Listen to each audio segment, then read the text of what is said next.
All right, let's continue, engineers.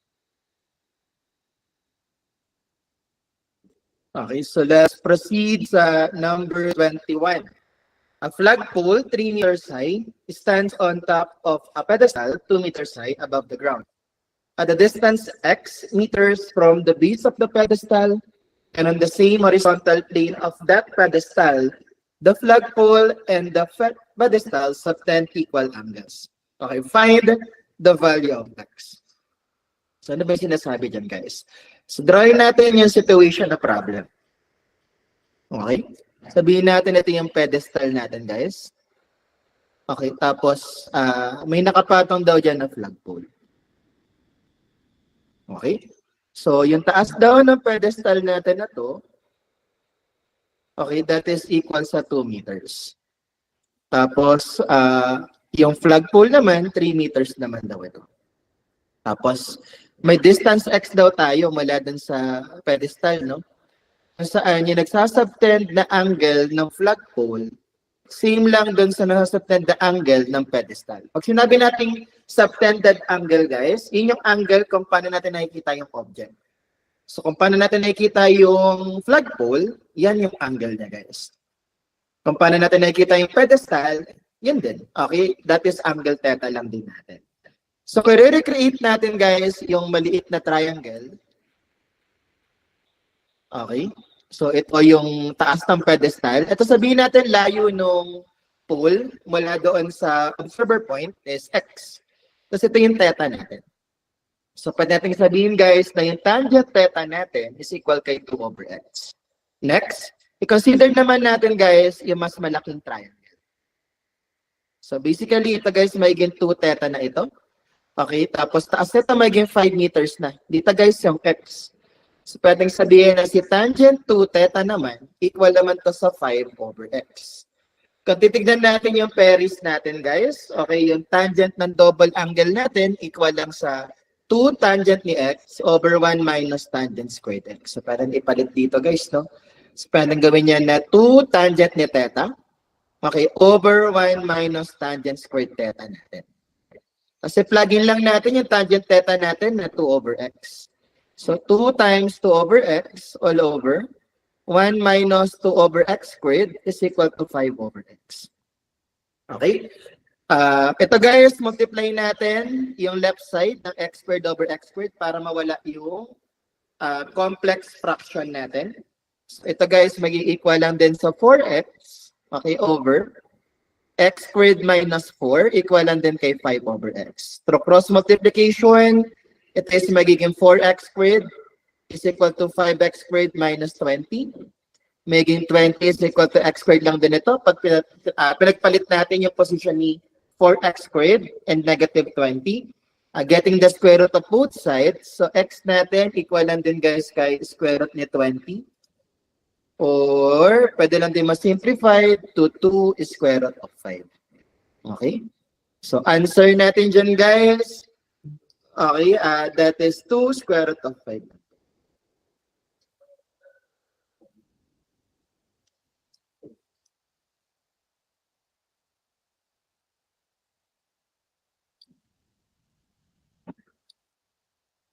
All right.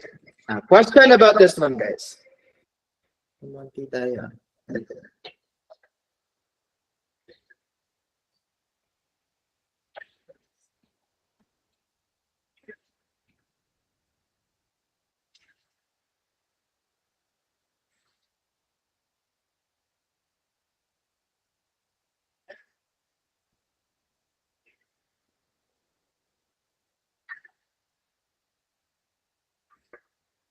Alright, sige. Let's proceed sa next problem natin, guys.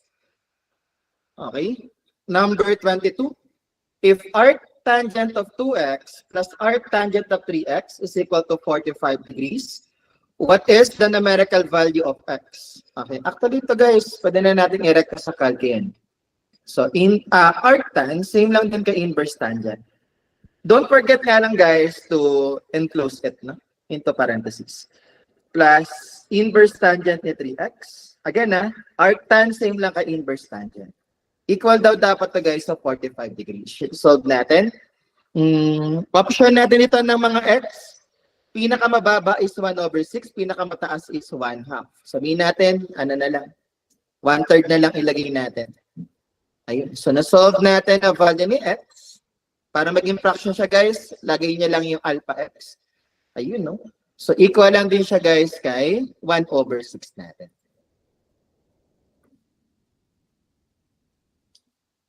Alright. Question, guys, about this one.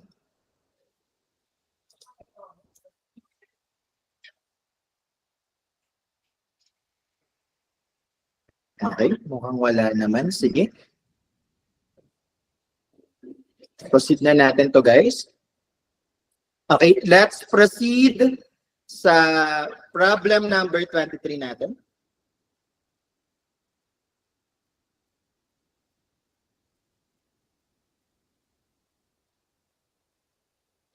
Hindi mapapalabas yung 2 square root of 5, guys. Magde-decimal yun. So, ang gagawin nyo, yung option nyo, guys, yung A, B, C, and D na options, pipilitin nyo yan, guys, isa-isa sa calculus. Tapos, pilitin nyo lang yung itong button na to, S to D. So, iba at F to D yan. Kunin nyo lang yung decimal equivalent. Kasi yun yung tutugma dun sa nakuha niya sa sheet solve, yun yung answer niya right away. Okay. Ang kino-convert lang, guys, sa calculus is yung naka-fraction lang. Pero yung naka-radical, hindi siya nagko-convert ng ganyan. Okay. So, proceed naman tayo, guys, sa number 23. So, sabi natin, pag may term na arc, same lang din yan, guys, sa inverse, cotangent lang din to. Ni negative 5.2418. Okay, be careful. Dapat daw in radians yung kailangan natin. So, shift mode muna tayo, guys. Radians dapat yung calc natin. Dapat naka-R yung naka-highlight. Okay, sir, walang inverse cotangent sa calcu. Wag magala na, guys. Okay, yung inverse cotangent natin, okay, ni x, equivalent lang din siya, guys, kay inverse tangent ni 1/x. I guess nasa Paris din ito, guys. Okay, yung relation na to. Parang complicated yung nilagay niya dito na ano, guys. Okay, na relation. Ayan, okay. Inverse tangent ni x equal lang kay inverse cotangent ni 1/x. Okay? So, yan yung magandang relation. Tapos ito, inverse cosine, same lang din kay inverse secant ni 1/x. Ayan. Meron din namang relation dito, guys. So, ito, pwede natin gawin na equivalent lang din kay inverse tangent, tapos, i-reciprocal mo lang, guys, yung nasa loob. So, evaluating this one, ano yung makukuha natin na pinaka-value niya dito, guys?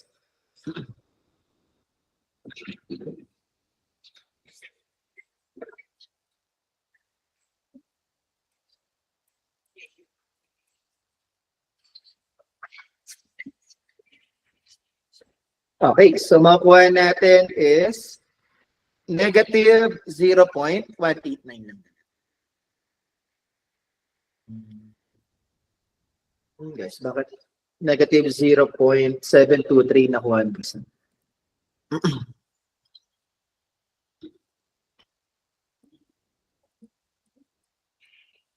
Confirm lang din natin.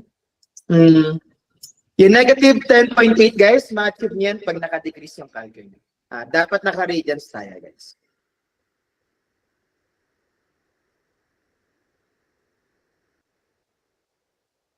Okay.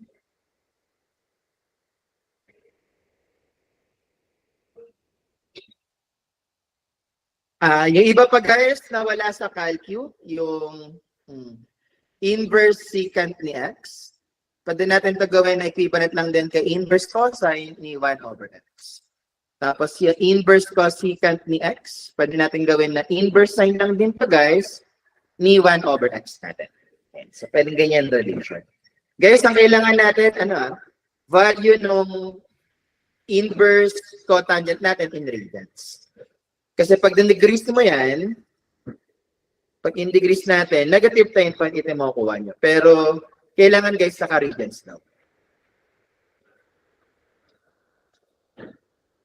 Okay, so best answer, it is negative 0.189 na naka-radians. Be careful about sa mga ganyan tanong guys, ha? Sige, highlight na rin natin. Naka-letters daw eh.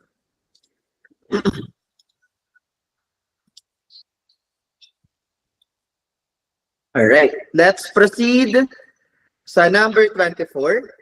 If sine of A is 3/5 and A lies on the second quadrant while cosine B is 7/25 lies on the first quadrant, find the numerical value of sine ni A plus B. Okay? So dito guys, gagamitin natin yung Pythagorean relation. Okay, yung sine squared A plus cosine squared ni A is equal to 1. Ganun din naman si sine squared B plus cosine squared B is equal to 1. Okay, so in this part, okay, we can say na yung value ni cosine A, pag tinawik natin yan, equal kay positive negative, square root ni 1 minus sine squared A. Ito naman guys, si cosine B yung given, so si sine B natin dyan, pwede lang din na positive negative, square root ni 1 minus cosine squared B. Pag tinawik natin guys.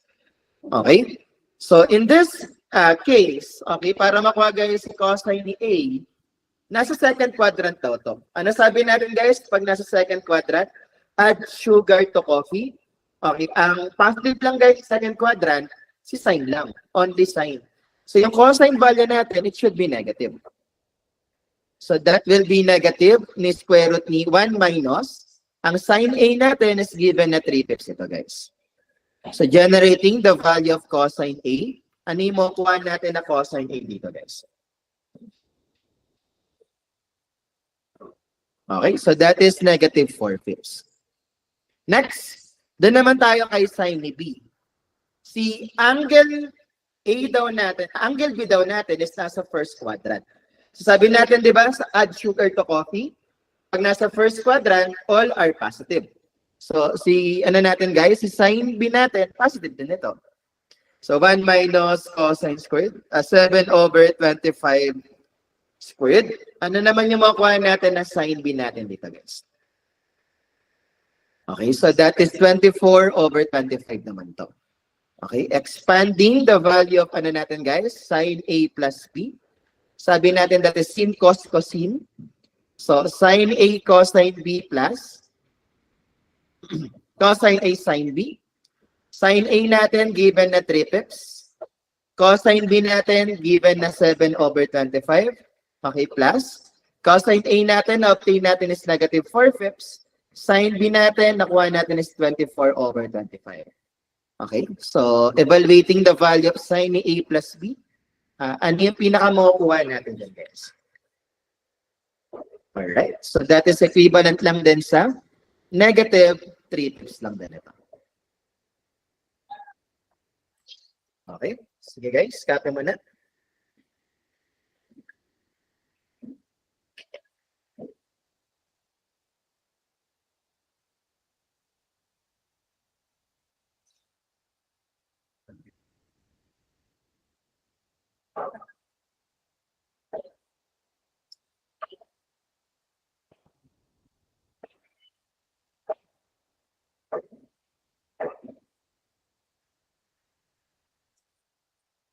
Magkaiba yun guys. Ay, nako. Okay, ang inverse tangent guys, iba siya sa tangent x na naka-raise sa negative 1. Iba yun guys ha. Ang inverse tangent mo kasi angle yung hinahanap niya. Okay, dito siya nanggaling. Kunwari, meron tayong tangent ni theta is equal to x. In order to get the theta, ini-inverse tangent natin yun.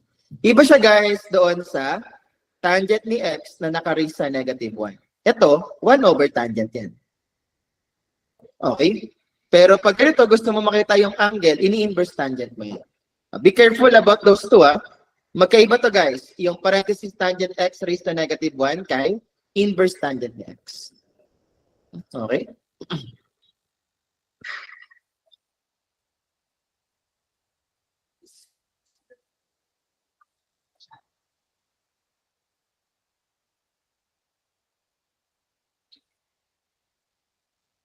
Sige, sige, highlightan na lang din natin.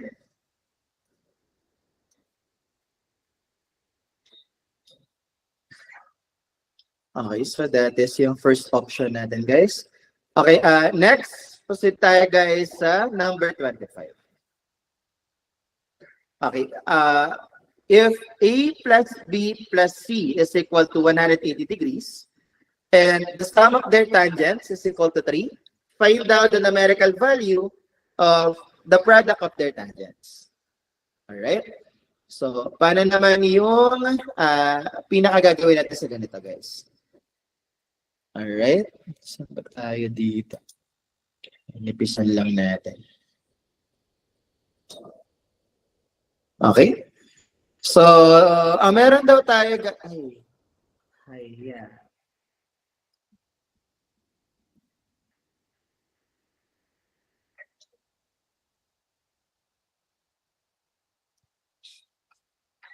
Meron daw tayo dyan, guys, is A plus B plus C is equal to 180. Para may mapalabas tayo ng mga tangent, guys, i-tangent natin both sides. So, tangent ni angle A, B, and C na naka-add, equal din to sa tangent ni 180 degrees. Doing so, kunin muna natin si tangent ni 180. Dapat naka-degrees tayo, guys. Okay, tangent ni 180 degrees. Equal dito, guys, sa 0. So, pwede natin ito gawin na tangent ni, group natin si A and B, nakabukod si C, equal lang dito sa 0. So, pwede natin ito applyan, guys, the sum of tangents. So, that will be tangent ni A plus B plus tangent ni C, okay, all over, 1 minus tangent ni A plus B times tangent ni C natin ito. Cross-multiply natin ito denominator, guys. So, may matitira sa atin dyan na natin dito. Okay, sayang space na ito. Tangent ni A plus B natin, okay, plus tangent ni C is equal to 0. So, expand ulit natin ito, guys. Pwede natin gawin yan na tangent A plus tangent B. Okay, all over 1 minus tangent ni A times tangent ni B plus tangent ni C is equal to 0. So, ang gawin natin, guys, i-multiply natin both sides by 1 minus tangent A, tangent B. So, yung first term natin, guys, maging tangent A, tangent B na lang. Yung tangent C, mamumultiply ng 1 minus tangent A times tangent B. Yung right side, kahit ano i-multiply natin dyan, guys, it will always be equal to 0. Distribute natin, guys, yung tangent C. So, tangent A plus tangent B plus tangent C minus ng product ng tangents nila. Okay, ito daw is mag-i-equal to 0. Okay, pag transpose natin yan, guys, yung sum ng tangent pala natin, equal lang ito, guys, sa product ng tangents natin. Okay? So, using that relation, so we can say na yung product ng tangents natin, okay, equivalent lang din sa sum ng tangent na 3. Okay? So, answer natin dito, guys, that is equal sa 3 lang din ito.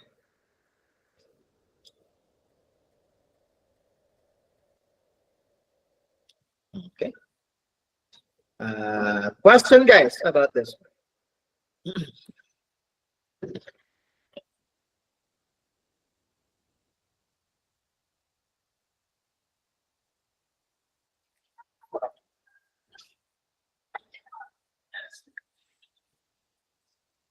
Wait lang, guys.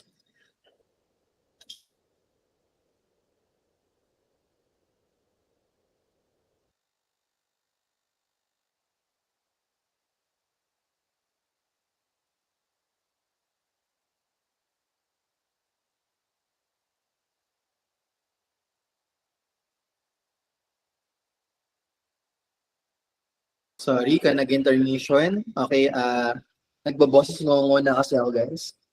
Kailangan lang masinga. So, try naman natin, guys, yung number 26. Okay, so what do you call the intersection of all the angle bisectors of a triangle? Okay? So, tandaan natin, guys, ang centroid, ito naman is intersection ng lahat ng median. Intersection of medians naman to. Ang circumcenter naman natin, guys, intersection of intersection of perpendicular bisectors naman to. Okay, ang kailangan natin dyan, guys, is in center. Okay, so intersection of all the angle bisector, that is what we term, guys, as the in center natin. Okay, so sino naman si altitude? Okay, altitude naman natin, guys. Okay, ito naman is intersection, okay, of altitudes naman natin to.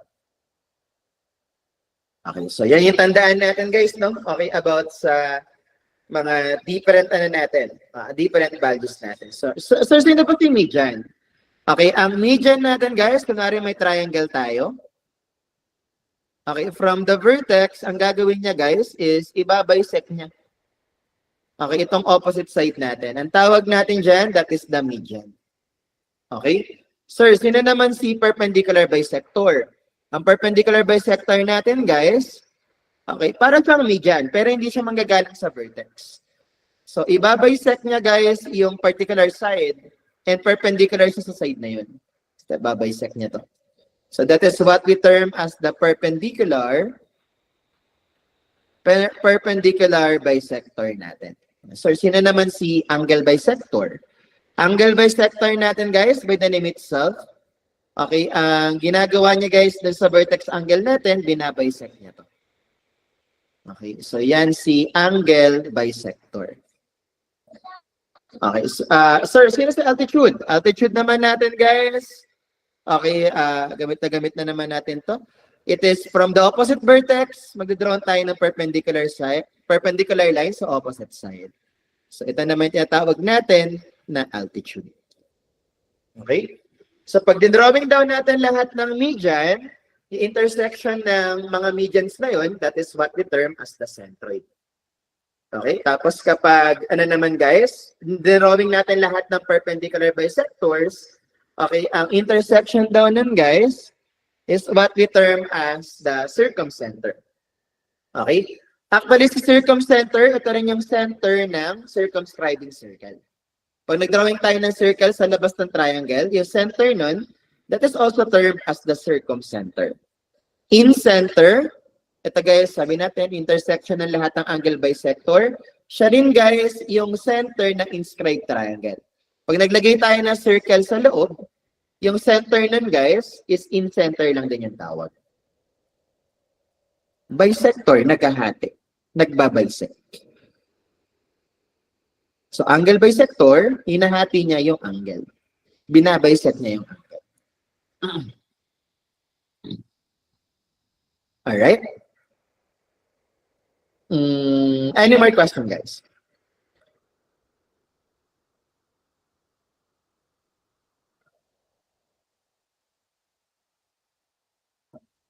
Sige, let's proceed sa number 27. Ay, patay tayo dyan. Pi x over 3 ata to guys, no? Wait lang, ano ka lang. So it should be 2 cosine ni pi t ata dapat to. Pi t over 3 minus 1. Alright? So, based sa handouts natin dyan guys, no? Okay, tandaan lang natin, meron din tayo dito sa Paris. Meron dito mga waveform ng sine wave natin and okay, tangent. Ito ko, tangent ngayon na cosine. Ito guys, si sine. Kung makikita natin guys, parang umuulit siya every 2 pi. Ito yung isang periodic waveform niya. It is equivalent kay 2 pi.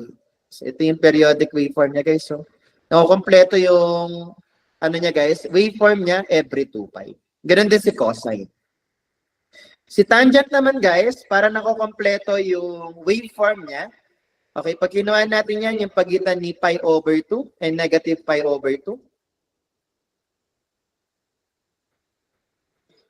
Okay, so yung waveform niya umuulit lang every pi naman. Okay, kapag tangent umuulit lang tayo every pi. Okay? So dito, yun lang. Walang property guys. Okay, ng sine and cosine natin. Okay, so paano yung mga property nito, guys? Sabi dyan sa handouts natin, okay, kapag nasa form ni f of t is equal to a times sine ni b times t minus c plus d, or pwede mo rin gawin na a times cosine nito, guys, b times t minus c plus d. Alin man sa dalawang ito, guys. Okay, yung amplitude natin dyan, nasa handouts natin ito, guys, no? Ang amplitude natin, equal na to kay A. Okay? Yung phase shift natin, guys, naka-indicate kayo sa handouts, yun yung C natin. Okay, next na tanong dyan is period. Ang period natin, guys, both for sine and cosine, equivalent to kay 2 pi over b. And then lastly, yung vertical shift. Vertical shift natin dyan, guys, yung naka-add sa labas. Yun yung D natin. Okay? So kung dito, kung gusto natin makuha yung period, guys, that will be equal to 2 pi. Ang nakamultiply sa T natin dyan is pi over 3. So yun yung B natin, magsisilbing pi over 3. So computing the period of this one, ano yung pinakamukuha natin dito, guys? Okay, so period natin, that is equivalent lang din sa 6. So answer natin dito, okay, nakay letters silang din.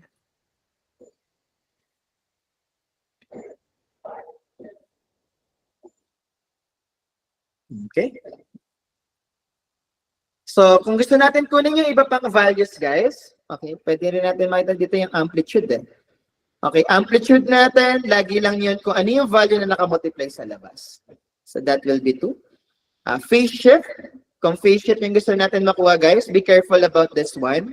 So f of t, kailangan ilabas muna natin yung nakamultiply kay t. So factor out natin yung pi over 3, so it is maging t, para maging bumalik sa 1, maging minus 3 over pi.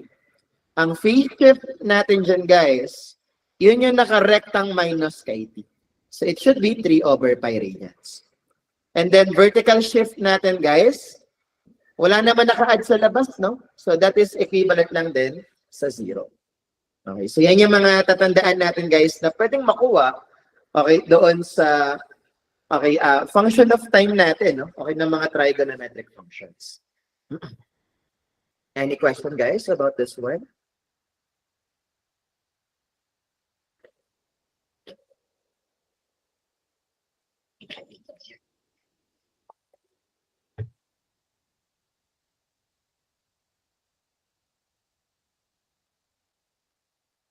Mukhang none naman. Sige, let's proceed sa number 28. For what value of C will make f of t is equal to tangent of ct plus 3 have a period of 2 pi. So, kunwari, meron tayong function of time in the form of a times tangent ni b times t minus c plus t. So, in order to get this amplitude, okay, wala siyang amplitude, guys. Okay, since ang tangent natin is, meron siyang infinite, no? Okay, at umabot siya ng infinity and negative infinity. So, wala ka masusukat na amplitude din. Okay, then phase shift natin, guys. Okay, sila nito, guys. Okay, ang period natin nito, since umulit siya every pi, maging pi over d lang ito. Okay, vertical shift niya, guys, d lang din. So, kailangan natin is period daw natin, guys, dapat mag-equal to sa 2 pi. Okay, yung formula ng period natin is pi over kung ano yung nakamultiply kay t. Nakamultiply kay t natin dito, guys, is c. So, solving for constant value c, ano yung makuha natin na value niya, guys? Okay, para mag 2 pi yung period natin dito. Okay, so c natin should be equal to 1/2 lang din. Alright. So, answer natin dyan. Okay, nakay letter D lang din siya.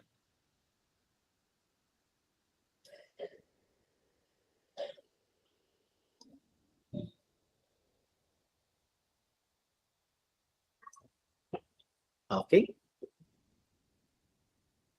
So, let's proceed sa number 29. Okay, a pole casts a shadow 15 meters long. Okay, when the angle of elevation of the sun is 61 degrees.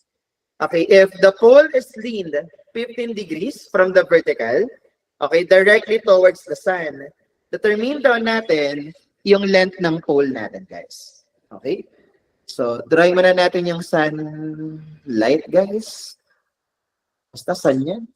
Okay, may ano siya na, ano guys, no? May ma-produce siya dito na light ray with respect sa ground. Ito daw is equal sa 61 degrees. Okay, next. Mag-drawing daw tayo ng pole. Yung pole daw natin, guys, is 15 degrees, okay, na naka-inclined with respect dun sa vertical natin. Okay? So, pag naglagay tayo ng vertical dito, guys,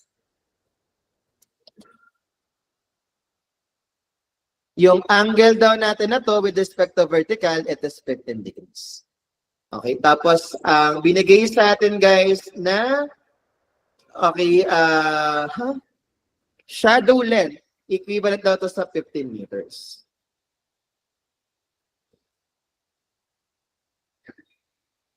Yes, guys. So, yung sun yung tinitignan niyo. Hindi naman yung sun yung mag-o-observe. Okay? Ang ino-observe mo yung sun. So, yung angle of elevation ng object na sun is 61 degrees. Nagets naman yan. Angle of elevation na tinitignan mo yung araw. That is 61 degrees. Inapoproduce mo. Okay? Basta guys, ang angle of elevation or angle of depression, it depends doon sa object. No? Okay na in-observe. Okay. Lagi ka mag-i-start na sa observer. Yung eye level ng observer. So, si sun naman, di naman siya makakapag-observe. No? Tao yung mag-observe doon, guys. Okay. So, ito guys, i-redraw natin. Siyempre, yung vertical, directly perpendicular sa ground. No? Redraw natin guys, i-produce natin dyan na okay, triangle. Sabihin natin ito yung triangle natin guys. Basta triangle yan. So ito daw is 61 degrees.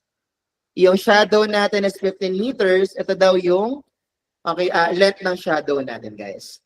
So kung may right angle ka sa ground, okay, tapos, ano guys? Okay, tapos may 15 degrees ka pa with respect to vertical. Ilan yung magiging total angle nito guys? Kung may right angle ka dyan and may 15 degrees with respect to vertical. Di ba mag-add up lang yung dalawang yun? So that will be 15 degrees plus 90 degrees. That will be equal to 105 degrees na lang din ito. So, pwede na lang din natin makuha, guys. Okay, yung third angle na to. Ang sum ng angles ng triangle natin, keep in mind, it is equivalent sa 180 degrees. So, para makuha natin yung third angle, 180 minus lang natin, guys, yung dalawang na-obtain natin na angle dyan. So, itong third angle pala natin, guys, equivalent din to sa 14 degrees. Since lahat ng angle natin, guys, is na-obtain na natin, so, pwede na tayo mag-apply dyan ng sine law, no? Sine law natin, guys, di ba, nasa form ni, okay, A over sine ni angle A is equal to B over sine ni angle B is equal to C over sine ni angle C. Sir, kakabsabihin pa ba namin yan? Nasa Paris din naman siguro yan. Okay? Ayan, may law of sine tayo dito, guys. Pero medyo pangit, guys, yung representation niya.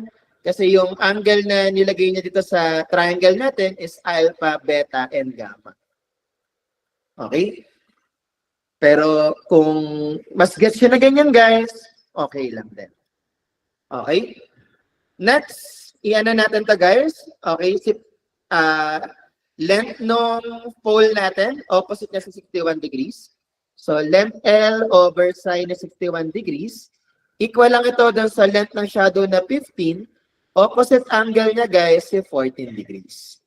Okay, so solving for the length of the pole, ano yung pinaka-makukuha natin dito? Okay? So makukuha natin na length dyan is 54.23 meters ng ganito.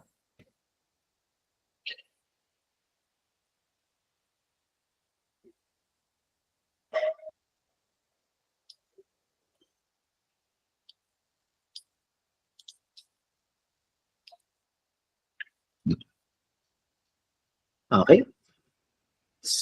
Question guys about this one? Okay, kung wala, okay, let's proceed sa next slide na natin.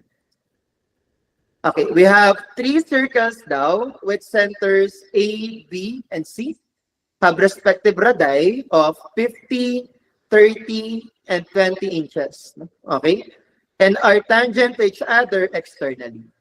Find the area in square inches of the curvilinear triangle formed by the 3 circles. So, pag sinabi nating tangent externally, guys, ito lang yung magiging itsura nila.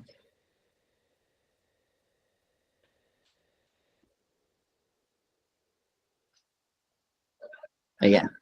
Sabihin natin, ito yung center dot A, ito yung center dot B, ito yung center dot C. Okay? So, yung corresponding radii daw ng mga to, guys. Okay, sa una daw natin, it is 50 inches. Ito sa pangalawa, it is 30 inches daw ito. Kay C, 20 inches daw ito, guys. Okay? So, paano natin, guys, makukuha? Okay, yung pinaka-area ng curvilinear triangle natin. So, ano ba yung curvilinear triangle? Ito, guys, ini-enclose nila. Shade na lang. Ayan. Yung naka-shade na black na yan, guys. Okay? So, sir, paano namin makukuha? Iba na lang i-shade natin, guys. Ibang kulay na lang. Green na lang. Ito. So, shade natin ng green. Okay, yan yung area ng curvilinear triangle.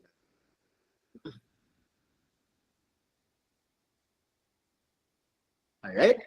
So, paano yan, guys, makukuha? No? Okay? First, idugtong muna natin lahat ng centers. Pag dinugtong natin lahat ng centers, guys, makaka-create tayo ng, okay, ng ano dyan, guys, no? Ng triangle. Okay? Wherein, ang mangyayari lang doon, guys, pag pinagdugtong natin yung mga centers, mag-a-add up lang yung mga radii nila. So, ito, kay A to B, mag-add lang yung radius ni A tsaka ni B. So, dito, guys, magiging 80 inches lang to. Okay, from A to C, mag-add up lang si 50 and 20. So, 70 inches dito. Okay, from B to C, mag-add up lang si 30 and 20. 50 inches naman ito. Okay, so meron tayong tatlong sides. Okay, based sa pairs natin, guys, pwede natin gamitin yung formula ng ito, herons. And square root ni S times S minus A times S minus B times S minus C natin. Okay? So, kunin muna natin yung semi-perimeter. Add muna natin lahat ng sides, then divide natin by 2. So, ano yung makukuha natin na semi-perimeter ng triangle natin, guys? Okay, so makukuha natin is 100 inches. So, sabi natin, guys, area ng triangle natin is square root ni S times S minus A times S minus B times S minus C. So, ito is magiging square root ni 100 times 100 minus 50 times 100 minus 70 times 100 minus 80. So, in order to get the area of this triangle, that is equivalent lang din, guys, sa okay, square root ni 100. 100 minus 50 is 50. 100 minus 30, 70 pala yun, is 30. 100 minus 80 is 20. So, makukuha natin dyan, guys. Hindi pala siya nag-decimal siya. 1732.05. Para sakto yung ma-store natin, guys, i-store natin to kay alpha x. Okay? Sir, paano na natin makukuha yung area ng curvilinear triangle? Ang area ng curvilinear triangle, guys, pwede natin sabihin na area to ng triangle na form connecting the centers of the circles minus summation ng area ng sectors na mo-produce nung ano natin, no? Okay, uh, sector sa circle A, sector sa circle B, and sector sa circle C. Okay? Sir, paano ba yung area ng sector? Ang area ng sector ng circle, guys, keep in mind, it is equivalent lang sa 1/2 r squared theta ito. Okay. Gawin natin na naka-radians yung calca natin, guys. Start ko pala muna to, guys, no? Kay alpha x. Okay? So, set up natin yung calca natin kay radians. Okay, so paano natin, guys, makukuha? Okay, yung mga area ng sector. First, kunin muna natin yung area ng triangle. Kunin muna natin, guys, nakuha na pa natin yung area ng triangle. Kunin muna natin yung bawat sides. Yung bawat angles, okay, ng interior angles ng triangle natin. So, pwede natin makuha yan, guys, ito, sa formula na to. Yung 1/2 AB, sine ng angle between them. So, ang technique lang dyan, guys, okay, pwede natin gawin yan na equivalent lang din sa, okay, area ng triangle, pwede siyang maging 1/2 AB. Ang angle between A and B, si angle C. Pwede mo rin gawin na 1/2 AC times sine ni angle B. Okay, pwede mo rin gawin na 1/2 BC times sine ni angle A. Ang clue lang dito, guys, kung ano yung hindi binanggit na letter, yun yung opposite angle niya. So, walang C, so angle C. Walang B, so angle B. Walang A, so angle A yung ginamit natin dito. So, pag i-tweak natin, guys, itong first formula, pwede natin sabihin na si sine ni angle C equal lang din kay 2 times nung area ng triangle natin over AB lang din ito. Okay, so si angle C, that is inverse sine lang, guys, nung, okay, twice ng area ng triangle over AB. So, lagay lang natin, guys, inverse sine nung area ng triangle, ilagay natin sa alpha x, no? Yung magsisilbing A, B, and C natin, guys, A, opposite ni vertex A, B, opposite ni vertex B, C, opposite ni vertex C. So, A natin dyan is 50. B natin, guys, is 70. Okay? Don't forget, dapat naka-radians tayo, guys, ha? So, kunin natin yung shift sign ni 2 alpha x. Alpha x natin is area ng triangle.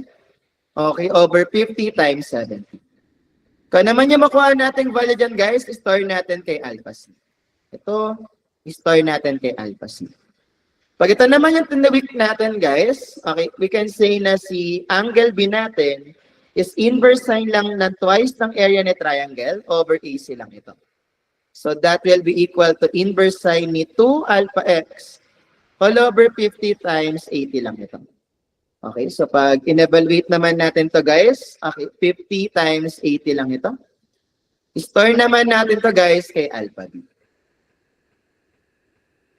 Okay, and then lastly, pag ito naman yung tinawik natin, guys, so angle A natin dyan, parang inverse sine lang din ni twice ng area ni triangle, okay, over BC lang ito. So that will be equal to inverse sine ni 2x, okay, over 70 times 80. Okay? So kung naman makuha natin yung value nito, guys, store natin kay alpha A. Click lang natin dito, no? Gawin nyo lang, guys, na 70 ito. Tapos store natin kay alpha A. Okay, so once na-store na natin yung mga values na yan, plug in na natin din sa area ng curvilinear triangle.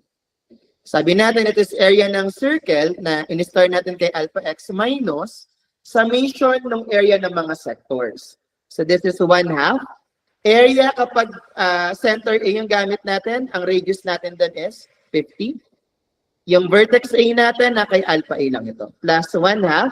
Si circle na may center na B, ang radius niya is 30. Okay, yung vertex angle B natin nasa alpha B lang din ito. Okay, plus 1/2.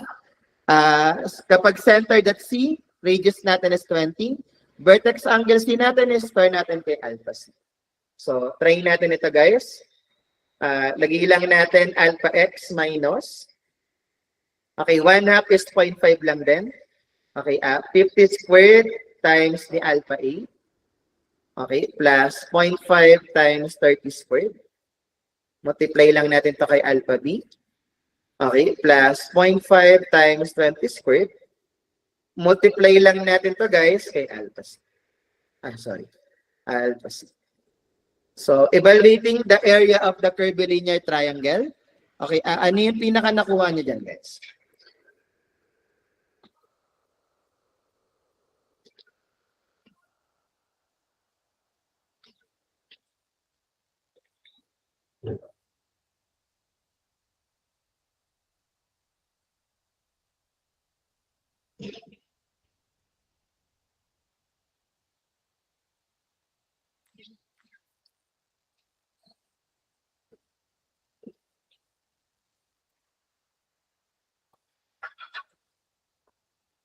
Anyone?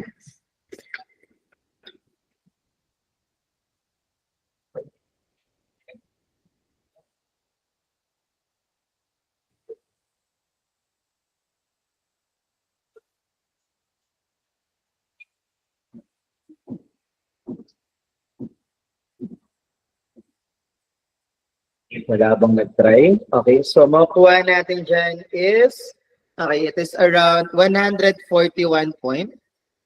Okay, 64. Ano ba yung unit dito? Square inches lang ito, guys. Okay. So, based sa choices, okay, ang pinakamalapit natin dito, guys, okay, C, letter A lang din natin. Okay.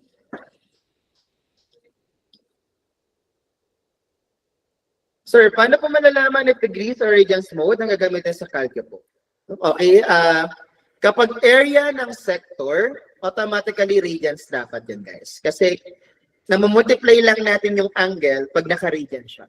Radians kasi is considered as a unitless quantity among the unit of angles. Okay, degrees naman, guys, kung stated sa problem na naka-degrees yung angle natin, okay, pwede naman degrees na yung gamitin. Pero for time function, for evaluating the area na yung angle is nasa labas, okay, ng formula, ito, naka-multiply sa labas, radians yung ginagamit natin sa ganyan. Alright? Ayan. Madalas din tanong yan, guys, no? Okay, ng mga former examinees. Okay, sir, kailan namin gagamitin yung degrees? Kailan namin gagamitin yung radians? Okay, minsan naman sa boards, naka-indicate naman kung ano yung kailangan na angle. Okay?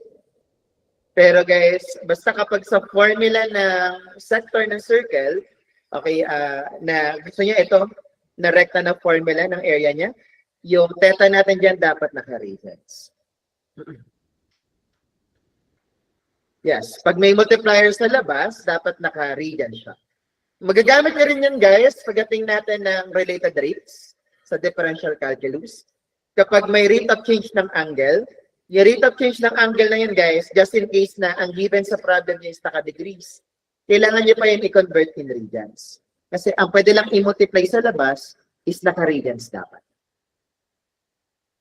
Okay.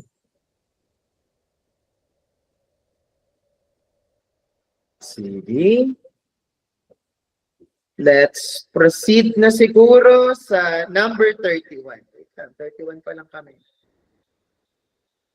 Tama pala. Okay, number 31. Okay, the sides of a triangular lot, okay, are 130 meters, 180 meters, and 190 meters. This lot is to be divided by a line bisecting the longest side and drawn from the opposite vertex. Find the length of this line. Okay, tanda pa yung tawag pag galing sa vertex. Tapos binabisect niya yung opposite side. Ano yung tawag ulit natin doon, guys?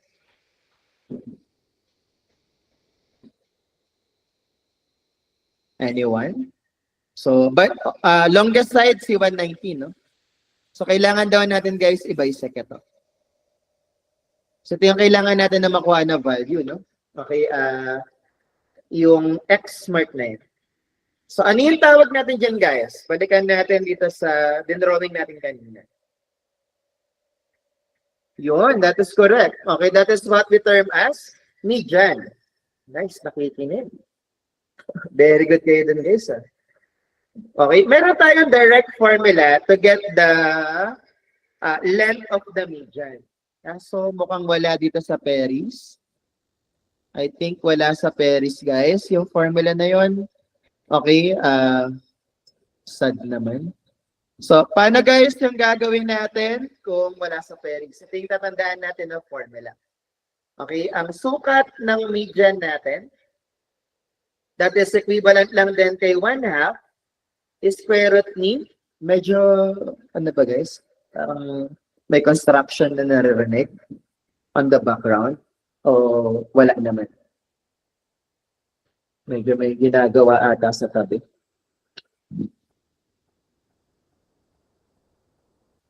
Wala naman. Okay, so suppress naman pala yan noise. Good to know. Okay, so ito yung gagamitin natin guys na formula. Okay, for this one. So paano natin guys, paano natin pa-plug in kung sino si adjacent 1, kung sino si adjacent 2, kung sino si opposite. Yung adjacent 1 and adjacent 2 dyan guys, yun yung mga side na hindi binisect. Si opposite, yun yung binisect natin guys. So, sukat ng median natin na to na x, equal lang sa 1/2 square root ni twice of, ano yung mga hindi binisect na side natin, guys?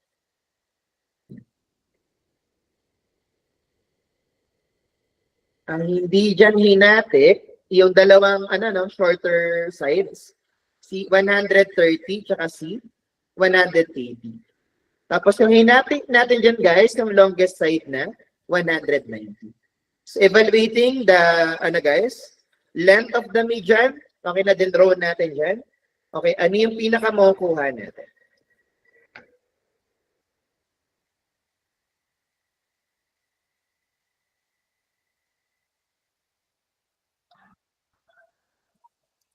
Okay, may nakasagot na ata din sa, ayan. So, makuha natin is 125 lang din ito. Alright?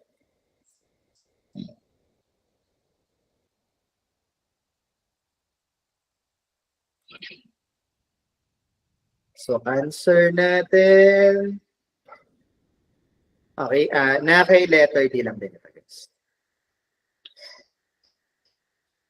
Okay. Any question about this one?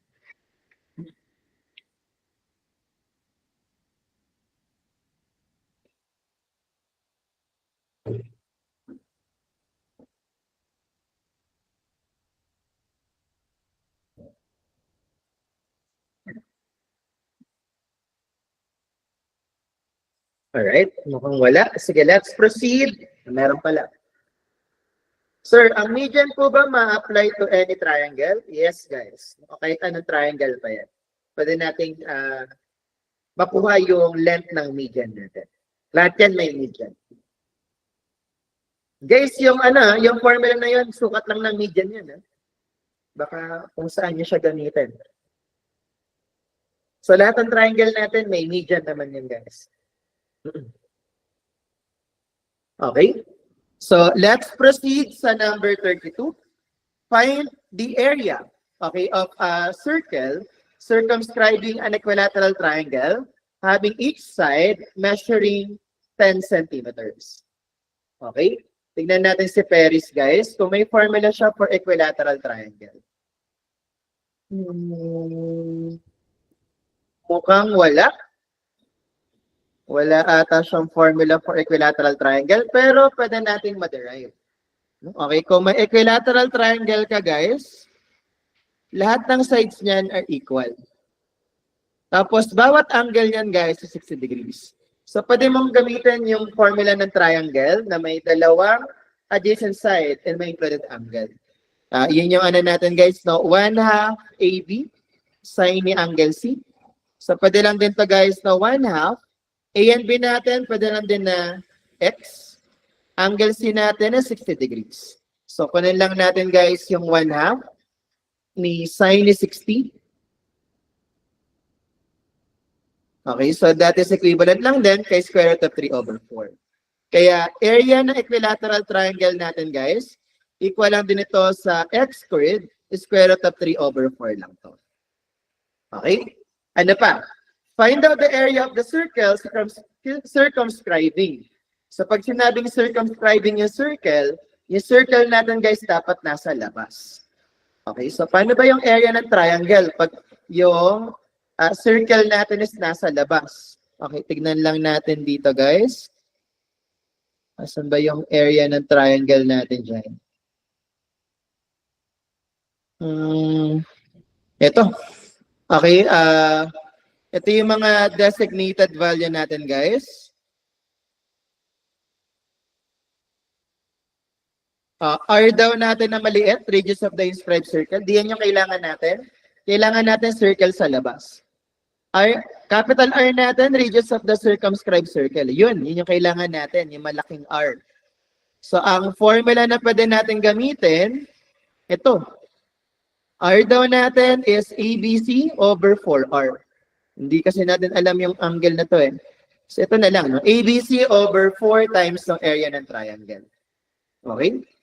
So, gamitin natin yan, guys. Radius daw natin is ABC over 4 times ng area ng triangle. So, kunin muna natin yung area ng triangle natin, guys. That will be equal to, given na side natin is 10, times square root of 3 over 4. So, area ng triangle natin dyan, that will be equal to, okay, 10 squared times square root of 3 over 4. So, makukuha natin, guys, 43 point something. Or, parang same lang dito, guys, kay 25 square root of 3. Okay? Square centimeters. So, in order to get yung radius ng circumscribing circle, okay, that will be product ng tatlong side. So, 10 times 10 times 10. So, may 10 cube lang ito. Okay, over 4 times ng area ng triangle natin na 25 square root of 3. So, generating the radius of the circumscribing circle dito, guys. This will be equal to 10 cube. Divide natin ng 4 times ng answer natin kanina.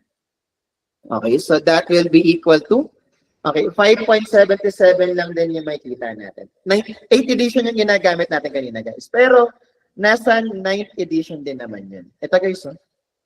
Nasa page 315 pa rin naman yun. Sa 8, nasa page 370 naman.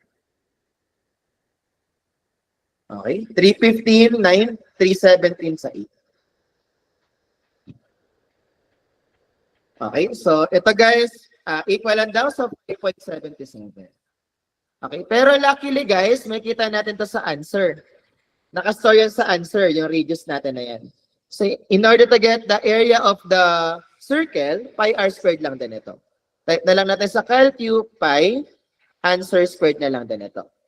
So, lagay natin pi times answer squared. Yun na yun makukuha natin na area ng circle, ng circumscribing circle natin. So, ano yung pinaka makukuha natin dyan, guys?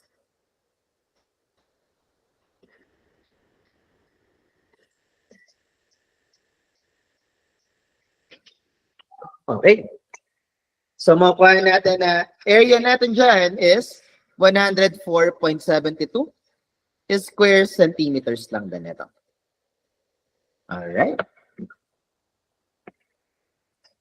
Ayun, no?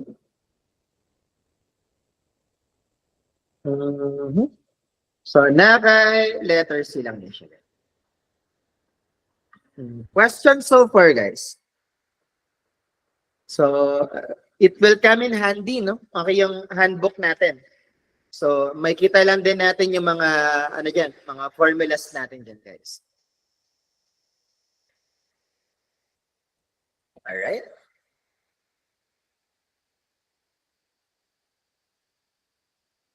Question for this one? Wala naman. Okay, sige, let's proceed sa number 33 natin. Okay. Find the area of the largest circular garden which can be made from a triangular lot measuring 5, 7, and 10 meters respectively. Sir, paano pa ganyan? Pag sinabi natin, pwede natin mag-create circle na pwedeng i-create inside a triangle. Okay, so that pertains to an inscribed circle. So, paano natin guys makukuha? Okay, yung largest circle. Okay, na pwede natin mag-create sa loob. Alright? So, ang pinaka gagawin natin dyan, tignan natin sa Paris muna. Okay? May Paris naman na eh. Okay, so ito is, ayan no, Yung radius ng ano natin, guys, okay, ng na inscribed circle, no? Small r is the radius of the inscribed circle. Equal daw yan sa square root ni s minus a times s minus b times s minus c over ng semi-perimeter. So, kung ito is 5, 7, and 10, kunin muna natin yung semi-perimeter, guys. So, 5 plus 7 plus 10 over 2. Ano yung makukuha natin na semi-perimeter dyan?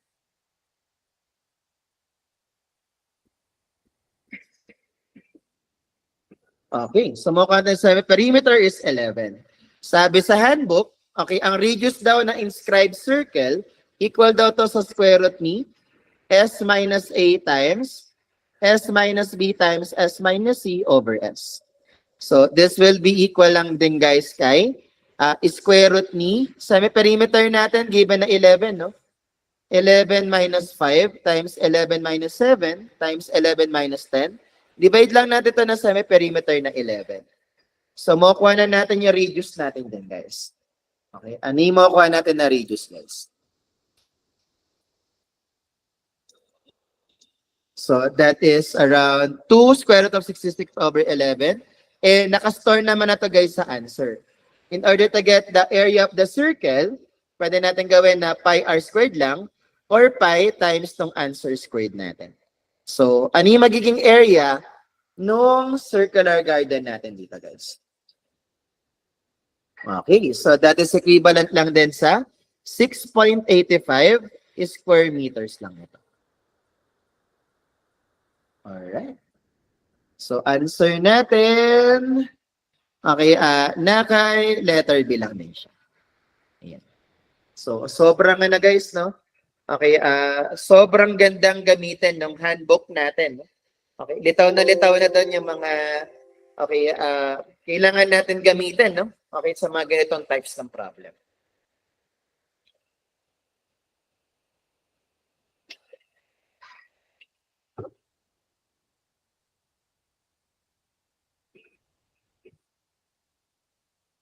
Okay.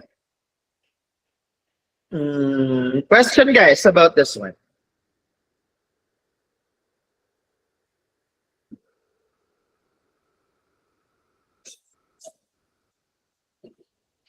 Alright. Wala naman. Sige, let's proceed sa number 34. Meron pala. Ano pong page sa 9? Sa 9th edition, guys, that will be 315 pa rin. Hindi pa tayo nagmo-move. Nasa page 315 pa rin tayo. Sa, ano naman, guys, 8, 317 lang.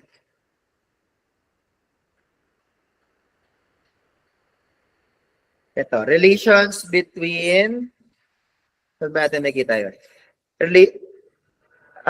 Sa law of cosines ata. Fall under sa law of cosines.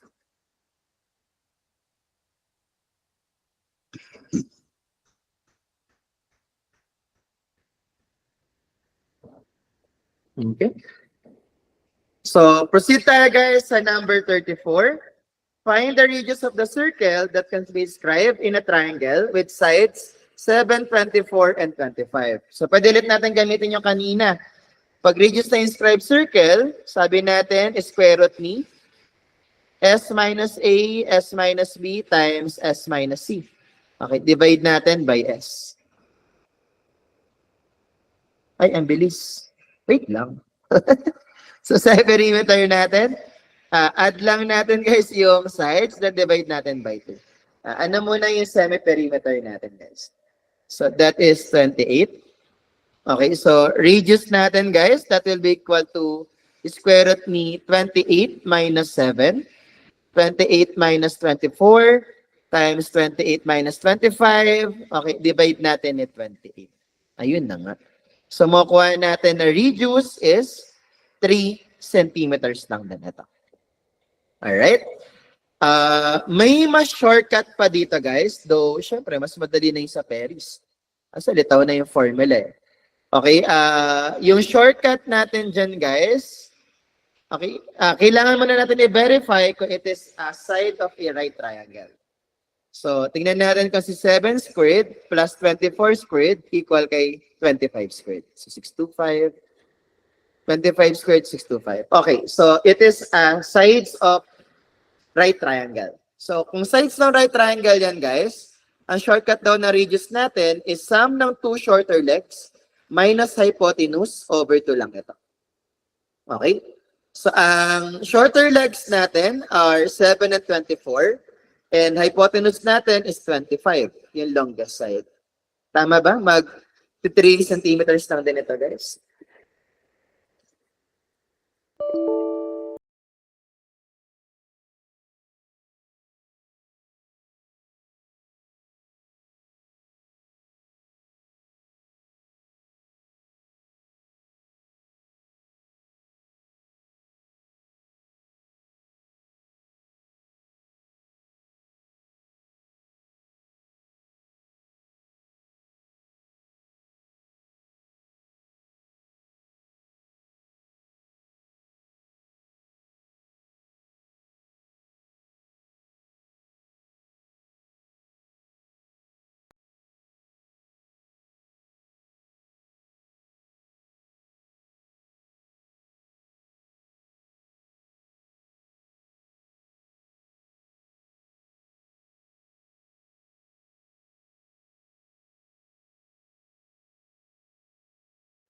Basic na sa inyo yung ano, no? Basic na sa inyo yung trigo. Kasi, rekta na siya sa rekta na siya sa handbook, no?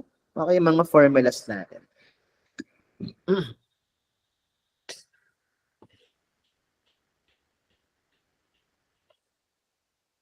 All right. Any question, guys, about this one?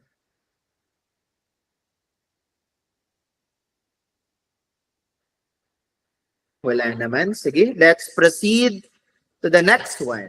Okay? The area of a triangle inscribed in a circle having a radius of 9 centimeters is equal to 43.23 square centimeters. If one of the sides of the triangle is 18 centimeters, find one of the other side. Okay, so yung triangle daw natin is nasa loob ng circle. Tapos, one of the side daw is 18. So, observing the value of one of the side na 18 and yung given na radius natin na 9. Okay, ano yung relation ng side na yan doon sa radius? Ano siya ng circle din?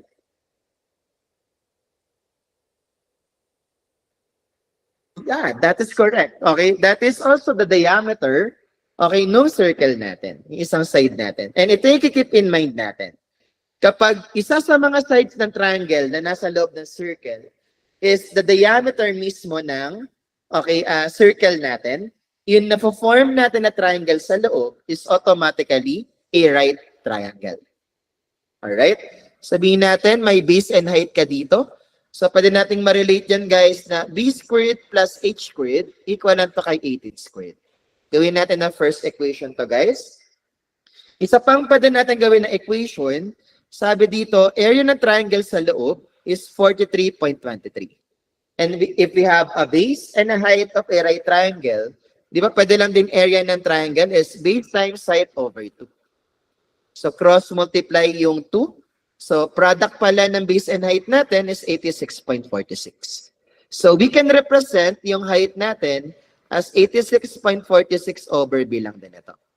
Okay? So plug in lang natin dito sa first equation. So maging b squared plus 86.46 over b squared, over b squared. Okay, equal lang din to, guys, kay 18 squared. So solving for the base b. Okay, para makuha yan, guys, okay, yung pang sheet solve natin, yung b palitan niya lang ng alpha x. Tapos, guys, okay, pag tinanong si x natin, ilagay lang natin yung gitna ng choices. Okay, di ba yung gitna ng choices natin, either 16.42 or 17.29? So 16.42 na lang ilagay natin. Okay? So evaluating this one, ano yung makukuha natin na one of the sides, one of the other sides ng triangle natin, bukod kay 18.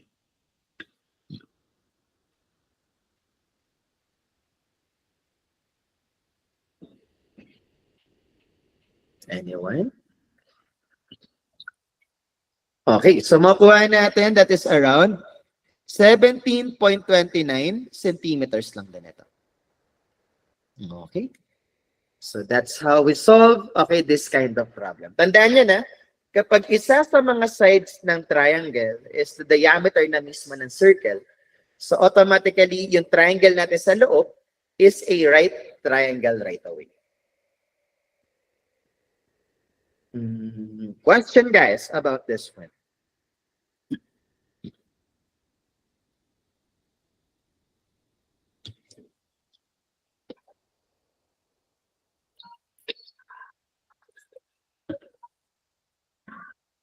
All right, sige. Let's try number 36. In triangle ABC, the side AB is equal to 36, side BC is 30 centimeters, and CA is equal to 48 centimeters. Compute the distance from the intersection of perpendicular bisectors to side BC. All right? So, drawing muna natin, guys, yung possible figure nito.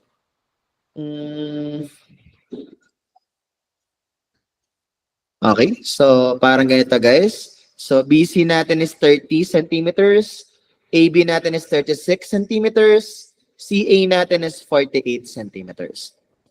Alright? Ano ulit yung tawag natin kanina, guys, sa intersection ng lahat ng perpendicular bisectors? Tanda pa?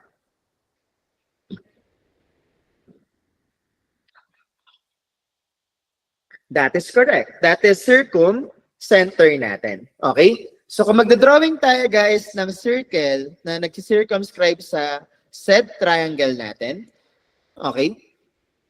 So, yung center nun, guys, yung intersection ng perpendicular bisector natin. Alright? Wait lang. So, kunwari ito yung center niya, guys. Kunwari lang. Okay, tapos, yung perpendicular bisector, ibabisect niya to, no? Yung side na to. So, pagpunta natin dun sa B, papunta sa center na to, guys, ito lang din yung radius ng circumscribing circle. So, pwede natin i-redraw, no? Yung mapaproduce natin na ano dyan, guys. Okay, na figure. So, yung pwede natin gamitin na right triangle dyan, guys. Perpendicular bisector kasi is perpendicular, no? With respect to side. Sabihin natin ito yung distance x. Ayan, guys. Yan yung kailangan natin na makuha. Perpendicular bisectors, ibabisect niya yung side. Okay, so yung 30 centimeters ni BC, dito, guys, may 15 centimeters na lang. Tapos ito, guys, yung radius ng circumscribing circle. Di ba may shortcut na tayo niyan dito sa Paris natin? Ito, yung capital R, okay, equal lang, guys, kay ABC over 4A natin. Kaso, wala siyang rekta, no? Okay, kunin muna natin yung area given 3 sides. So, Heron's formula tayo. So, area natin given 3 sides, kunin muna natin yung semi-perimeter. 30 plus 36 plus 48, divide natin to by 2. So, makuha natin semi-perimeter. Okay, that is 57.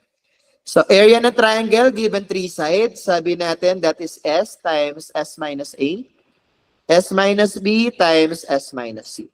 So, ito is maging square root of 57 times 57 minus 30, 57 minus 36 times 57 minus 48. Ano man yung makuha natin na area ng triangle, guys? Kaya ba ito may square root?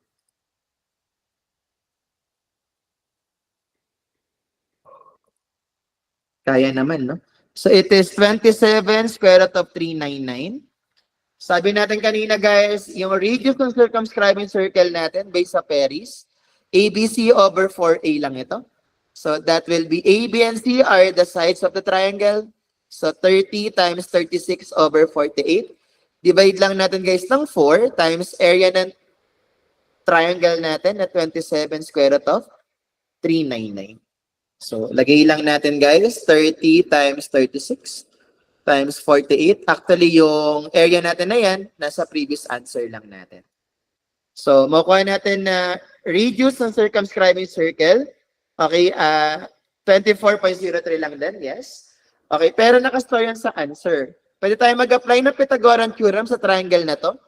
So, x natin can be equal to square root ni r squared minus 15 squared. Pwede na lang din natin gawin na square root ni circumradius natin, nasa answer lang din. So, lagay lang natin square root ni answer squared minus 15 squared. Doon na natin makukuha, okay, yung distance no intersection ni perpendicular bisector papunta kay side BC.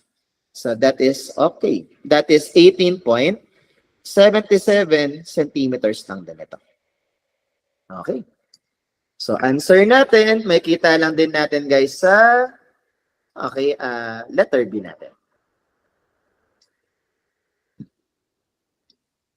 Alright. Question guys about this one.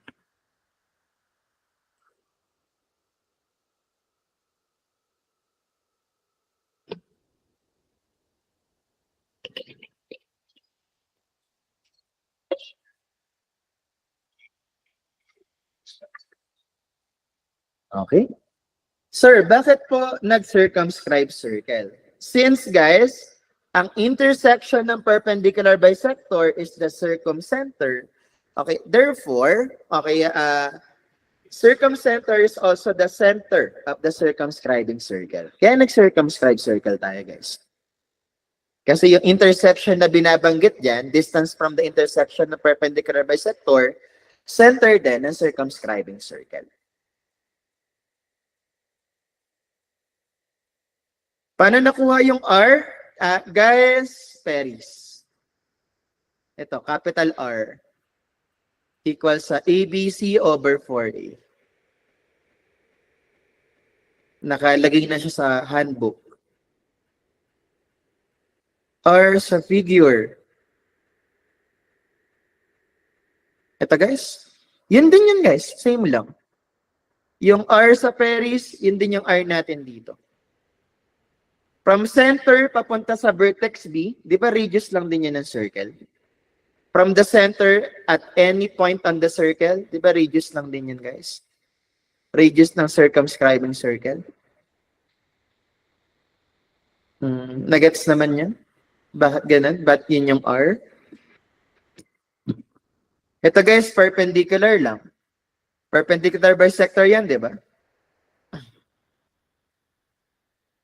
Yes. Ang in-center is reduced ng, hindi, center yun. Center ng inscribed circle. Pag sinabi natin in-center, reduced na, sorry. Pag sinabi natin in-center, center ng inscribed circle. Ito guys, from center papunta sa B, circumscribing radius. Yung longest side po ba ay diameter lang din? Hindi. Not necessarily guys. Hindi palagi.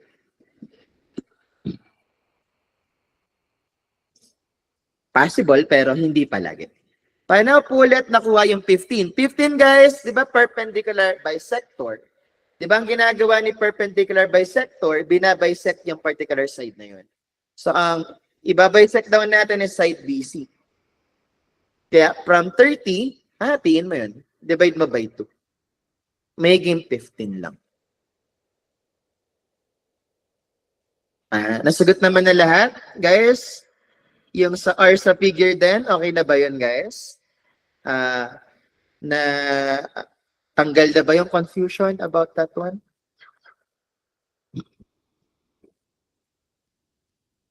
Any more question guys about this one?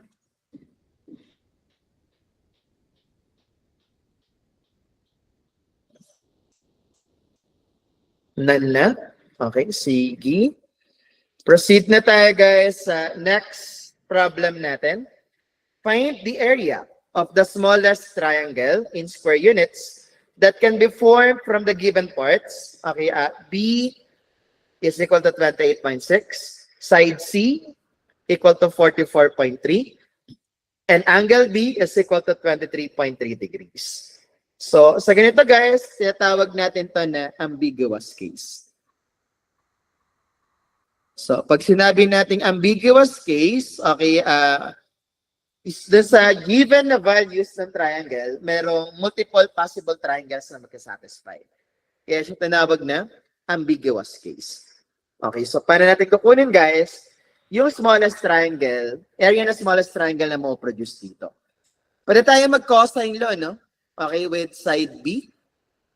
So that will be B squared is equal to A squared plus C squared minus 2AC cosine ni angle B. We can tweak this na parang quadratic equation na with respect to A. So pwede gawin na A squared minus 2C times cosine ni angle B times A plus C squared minus B squared is equal to 0. Okay? Ilagay lang natin yung values natin dyan, guys. So, A squared minus 2 times yung C natin na 44.3 cosine ni angle B natin na 23.3 degrees. Okay, times A. Plus C natin na 44.3 squared minus B natin na 28.6 squared. So, para mag-solve siya ng quadratic equation, guys, punta lang tayo sa mode 5.3 ng calculus. Lagay lang natin coefficient 1. Okay, nakamultiply kay A is negative 2 times 44.3 cosine ni 23.3 degrees equals yung constant term natin, 44.3 squared minus 28.6 squared lang ito. Ayan. So, dalawa na yung makukuha na value ng A natin dyan, guys. Okay, A daw natin can be 63.29, 0.62984. Okay, and the other one is, okay, yung 18.08, 371,955. So, syempre, sa dalawang ito na sides ni A, ito na yung ambiguous case na may dalawang possible triangle na pwede ma-produce. So, syempre, makakapag-produce dyan ng mas maliit na area is yung smaller side na A. So, area ng triangle natin, since given naman na guys si angle B, pwede lang din na 1/2 AC times sine ni angle B. So, this will be equal to 1/2. Yung A natin na 18.08, 371,955. Okay, multiply natin ng C na given na 44.3. Don't forget, syempre, yung sine ni 23.3 degrees. Okay? So, evaluating the area of the triangle, ano yung pinaka-makukuha natin dito, guys? Okay. So, makukuha natin is, hindi siya nag-159. Sinakto natin to. No? Oh, nag-round off kayo dyan, guys.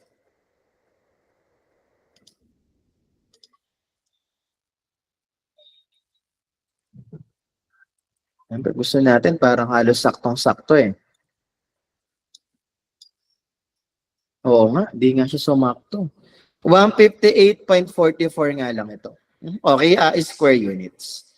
Pero, syempre, pinakamalapit naman na dyan, guys, is, okay, yung 159. Okay. So, kahit pala isakto natin, hindi siya, no? Hindi siya abot ng 159. Alright?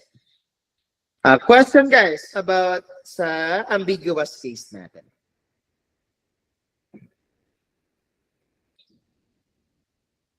Okay. So kung wala, okay, we will proceed na right away guys sa spherical trigonometry naman natin. Okay, number 38, the angle between two intersecting planes is called, that is what we term guys as the dihedral angle naman ito. Okay? Answer dyan is dihedral angle. Okay. Pagdating natin ng vector, guys, meron tayong formula, no? Okay, to get that. Okay, yung dihedral angle natin. Okay? So, proceed tayo, guys, sa number 39. What is the spherical excess of a triangle whose angles are 30, 180 degrees. So, tandaan natin guys, ang spherical excess. Okay, ang formula natin dito guys, equal lang ito sa 100, sa summation ng angles natin. Okay, minus the 180 degrees times n minus 2. Ito question ba? Sir, ano po definition ng ibang choices sa problem na, wala lang yun guys. Pandagdag tayo lang yun. Kung ano-ano lang yung pinagsasabi natin doon. Pero, may meaning lang doon guys is dihedral angle. Okay? So, dito guys, ang spherical excess natin dito, summation ng angles natin are 30, 180 degrees. Rhombohedral ata guys, may encounter niyo yun sa material science. Okay, yung ano guys, crystalline structure na mo form ng mga different elements. Okay, mga triclinic, rhombohedral, okay, tetrahedral, may mga ganun guys doon, no? So, minus lang natin ito na 180 degrees. And natin dyan is number of sides. Since it is a triangle, 3 yung gagamitin natin. So, ano yung makukuha natin guys na spherical excess dito? Okay, so spherical excess na makukuha natin dyan, it is 30 degrees.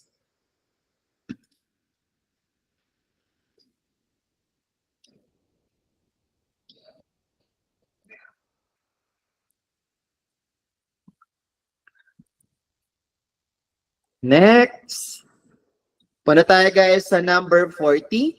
Find the area of a spherical number 40. Find the area of spherical triangle whose radius is 6 meters and whose angles are same lang ata ng previous problem. Same lang din ng angle. So, same sila ng spherical excess. Ito yung tatandaan natin guys about sa area ng spherical triangle. So this equal lang din sa pi r squared times ng spherical excess over 180 degrees. Okay? So this will be equal to pi times 6 squared. Spherical excess, yung previous one lang kanina, na-compute na natin at 30 degrees over 180 degrees. So evaluating the area of this spherical triangle, ano mo kuha natin guys? Alright, so that is equivalent lang din sa 6 pi square meters lang din ito. Okay.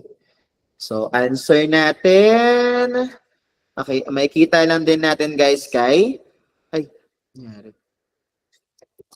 Okay, makikita lang din natin guys kay letter D natin. Question. May ganyan po ba sa Perry, sir? Parang wala ata na spherical dito guys. Pero check na rin natin. Wala nga guys. Walang spherical sa Paris. Okay.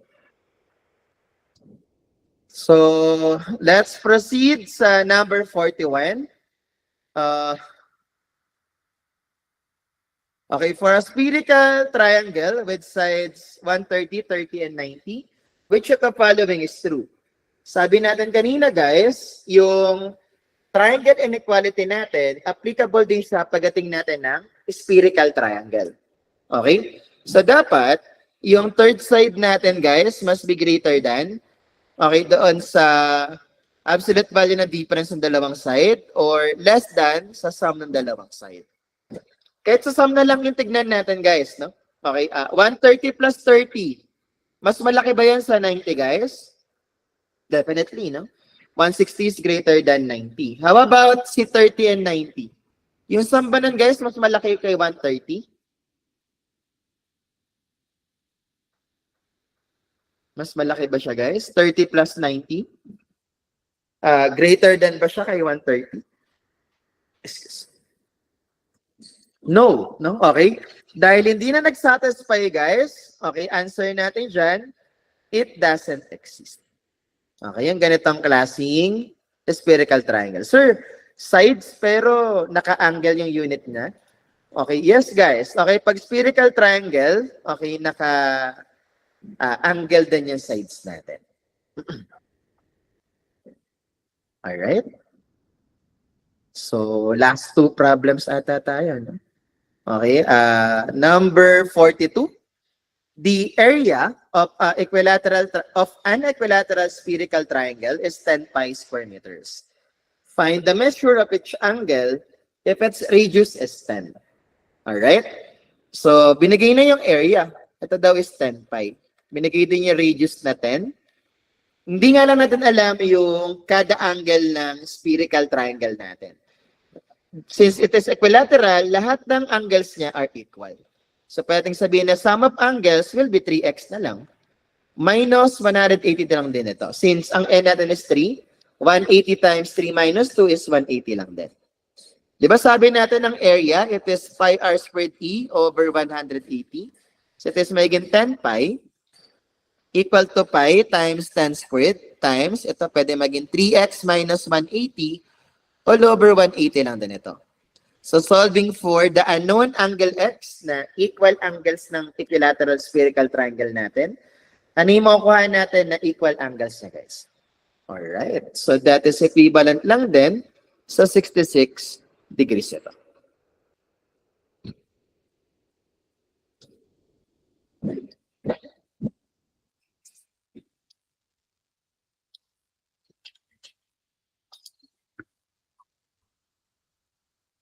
Question. Okay. Sumagot lang. Alright. Question so far, guys. Okay. So, last problem tayo.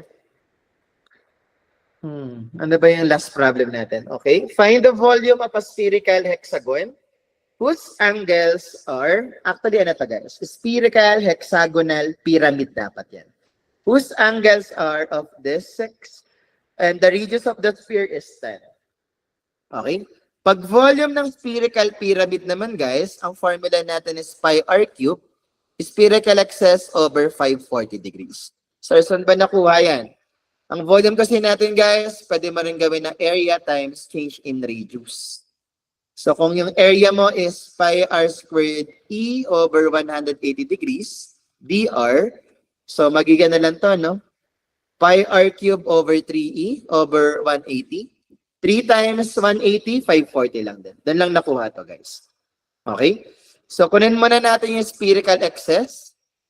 So, add natin lahat ng angles natin dyan, guys. So, add muna natin yung 6 na yan. So, once na-add na natin, okay, i-minus natin siya, guys, kay 180 degrees times, kung ilan yung sides natin, which is 6, minus 2 lang ito. So, ilan yung makukuha natin na spherical excess natin din, guys?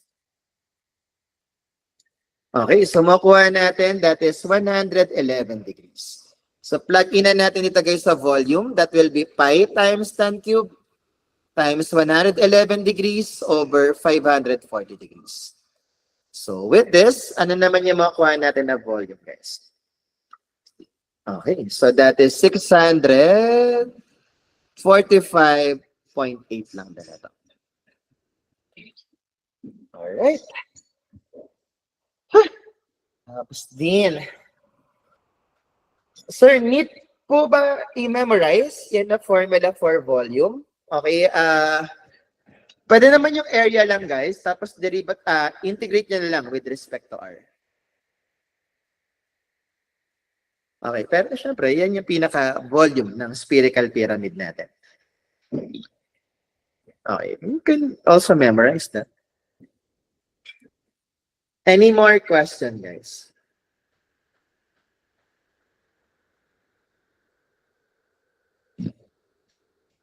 Kung wala, okay, maraming salamat guys sa pagtapos na naman ng ano natin, no? Okay, ng lecture natin na to. Okay, hopefully kung may mga lumabas na trigo guys, alam nyo kung saan nyo bubuklatin, no? Okay, sa Paris natin. Mostly in trigo natin, 8th edition, 317. Sa 9th edition, nasa 315 lang halos lahat ng ginamit natin. Alright? So hopefully magaling na kayo pumihit-pihit ng handbook, no? Okay, pagdating natin ng mismong board exam, guys. Okay, practice on your home, guys. No? Okay, don't forget to practice. Okay, kailangan guys makapag-practice tayo ng mga problems, no? Okay, para ma-enhance yung skill natin sa day 3 topics natin. Again, maraming salamat guys. Okay, see you ulit on Tuesday.